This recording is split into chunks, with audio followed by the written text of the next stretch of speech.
本日のテーマです。ユダヤ人大虐殺、加担した人々の苦悩と助け出したちの信念です。皆様こんにちは。宇治原実です。日本を元気に。日本人の美徳チャンネルです。欧州では終戦記念日よりユダヤ人虐殺記念の方が印象的です。加害者の筆頭、ドイツメルケル元首相は人類に対する罪に時効なしと謝罪しました。永久にこの苦悩から逃れられないようです。一方、救出国の先頭デンマークは国王が先頭に立ちナチと戦いました。国民も一丸となりほとんどのユダヤ難民をスウェーデンに逃しました。ドイツに加担した国の苦悩、反対にデンマークと共に命を懸けて救出した国や個人はユダヤ難民を救っただけでなく、人として自分自身の信念を守ったと思います。はじめにユダヤ人大虐殺に加担した3カ国の苦悩です。ポーランドのアウシュビッツがここにあります。1番目フランス、2番目ドイツ、3番目オランダです。1番目フランス。第二次大戦でドイツに降伏したフランスは1940年6月から占領されました。対ドイツ協力政府が発足し、ナチスの人種差別政策を遂行。ユダヤ人の身元登録、反ユダヤ法で警察、教員、教師などの職業に就くことを禁止し、6歳以上のユダヤ人に給料保障をつけることを義務付けました。プロパガンダで国民の反ユダヤ感情を煽りながらユダヤ人の財産を没収。東欧で始まった虐殺を逃れてフランスへ避難したユダヤ人たちをも捕らえて収容所に送り込みました。フランス国籍だった人たちはまさかフランス人である自分たちを国がドイツに差し出すことなどないと信じていました。1995年5月の大統領選で当選してほどなく、シラク大統領はペロドローム・ティベール事件の53周年にあたり演説を行いました。これは第二次大戦中の1942年にナチスドイツの占領下にあったパリでフランス警察が1万人以上のユダヤ人を拘束して東欧の収容所に送った事件です。啓蒙思想と人権思想の母国フランスはこの時取り返しのつかない行為に手を染めた。本当なら守るべき人たちを処刑人に引き渡してしまった。欧米で最も早くから人権思想を唱えたフランスが率先して同国民のユダヤ人をナチスに引き渡してしまったことへの後悔です。2番目ドイツ。2015年1月27日は収容所開放からちょうど70年目にあたります。メルケル元首相はベルリンで開催された追悼行事においてナチス政権下のドイツによって迫害や虐待を受け、苦痛を強いられ、追放され虐殺されたあらゆる人々を挙げました。当時起きたことを思うと私たちドイツ人は深い羞恥の念に駆られます。アウシュビッツ・ビルケナウ収容所開放70年を迎えにあたり、私たちは殺害された600万人のユダヤの人々に思いを致すのです。人類に対する罪に時効はなく、当時の残虐行為の記憶を後世に伝え、その記憶を鮮明に保つ責任を私たちは恒久的に負っていると訴えました。ドイツはこれからも永久にこの苦悩から逃れられないようです。3. オランダ。有名なアンネ・フランクはドイツ生まれオランダにいました。隠れ家はオランダの首都アムステルダムにあり、屋根裏で2年間生活していました。これがその構造です。ナチスによる大虐殺、ホロコーストの犠牲者約600万人のうち、オランダ出身者は10万2000人に上りました。同国にはホロコースト以前、約14万人のユダヤ人が暮らしていました。しかし、ナチスとオランダ人協力者たちによって 75% 近くが殺害されたのです。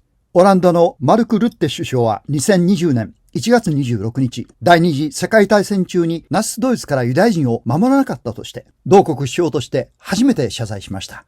オランダがナチスに占領されていた時期、ナチスに抵抗した政府職員もいたが、大多数は言われるまま行動した。どんな言葉もホロコーストほど極悪でひどいことを表現できないと分かっていた上で謝罪する。私たちはどうしてこれが起きたのかと自問する。全体として私たちがしたことはあまりに少なかった。十分に保護せず、助けず、認識しなかったと述べました。自分の嫌な面と向かい合うことはこんなにも辛いことです。次にユダヤ人大虐殺、ホロコーストから助け出した3カ国の信念です。1、フィンランド。2、デンマーク。3、スウェーデンです。ノルウェーもそうですが、時間の都合上割愛させていただきます。ここからは5000万人のヒットラーがいた八木亜希子長より引用させていただきます。第二次大戦のヨーロッパで四面楚歌だったユダヤ人に対してドイツ軍の侵入を受けながらも国を挙げて温かい手を差し伸べた人たちのいたことをお話しいたします。4つの小国は勇敢にもナチのユダヤ人絶滅プランを完全に無視したのです。ユダヤ人大虐殺から助け出した3カ国の信念です。1番目、フィンランドです。駐留軍ナチスドイツは国内に在住している2000人のユダヤ人引き渡しを要求してきました。しかし、フィンランドはこれを拒み通し、時の外相、ビティングは声明を出しました。フィンランド人は礼儀正しい国民である。我々は絶対に、ただの一人のユダヤ人といえども、ナチには引き渡さない。そのような下品なことをするくらいなら、我々はユダヤ人と共に滅亡する方を選ぶであろう。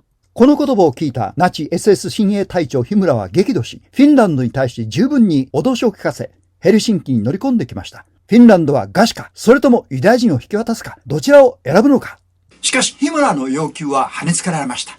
1944年に至って、ソ連と休戦を締結したフィンランドは、今度は自国内のドイツ軍を追い出すため、ドイツに宣戦布告しました。この国に存在するユダヤ系市民は、2000人にしか過ぎず、人口370万人に対してその比率はわずか 0.05%。それにしてもこの2000人のために、370万人の存在をかけて抵抗しようとした彼らの気ぐらいは、他のヨーロッパ諸国がナチに対して取った態度とは何という開きがあったことでしょう。その理由についてあるフィンランド人は次のように言いました。